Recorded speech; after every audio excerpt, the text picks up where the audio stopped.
Sir, ஒரு புத்தக கடைக்கு இப்ராஹிம் என்கிற நண்பர் வாடிக்கையாக செல்வாரா. வாரத்திற்கு 20 புத்தகம் வாங்குவாராம். வாரத்துக்கு 20 புத்தகம். இப்ப இந்த புத்தக கடைக்காரர் கேட்கிறாரு, எங்களுக்கு போட்டியாக இன்னொரு கடை திறக்க போறீங்களா, வாரத்துக்கு 20 புத்தகம் வாங்கிட்டு போறீங்களா? இப்ராஹிம் என்கிற அந்த நண்பர் சொல்கிறார், அப்படி இல்ல, நான் யாரை சந்திக்க சென்றாலும் அல்லது என்னை யார் பார்க்க வந்தாலும் நான் அவர்களுக்கு புத்தகத்தை தான் பரிசாக கொடுப்பேன். புத்தகத்தை தவிர இந்த உலகத்தில் ஆக சிறந்த பரிசு இல்லைன்னு சொல்லிட்டு போறாரு. 2 வாரம் ஆகுது. இப்ப அவருடைய மகன் அந்த புத்தக கடைக்கு தொலைபேசியில தொடர்பு கொள்றாரு. எங்க அப்பா மருத்துவமனையில இருக்காங்க, அவரால் பேச முடியல, ஒரு 100 புத்தகம் ஆர்டர் பண்ண சொன்னாங்க. அந்த 100 புத்தகத்தினுடைய முதல் பக்கத்துல இந்த வாசகத்தை அடித்து தர முடியுமா?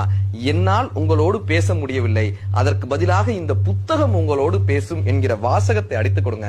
மருத்துவமனைக்கு பார்க்கக்கூடிய அத்தனை பேருக்கும் இந்த புத்தகத்தை எங்க அப்பா கொடுக்க சொன்னாரு. 3 வாரங்கள் ஆகுது. இப்ப அந்த மகன் மறுபடியும் அந்த தொலைபேசியில புத்தக கடைக்கு தொடர்பு கொள்றாரு. ஒரு 500 புத்தகங்கள் கொடுக்க முடியுமான்னு கேட்கிறாரு. எதற்காகப்பான்னு கேட்கும் போது அந்த மகன் சொல்றாரு, அப்பா இறந்து போயிட்டாரு, அவருடைய கடைசி ஆசை என்ன தெரியுமா, இந்த இறுதி சடங்குக்கு வரக்கூடிய அத்தனை பேருக்கும் ஒரு புத்தகம் கொடுக்க வேண்டும்.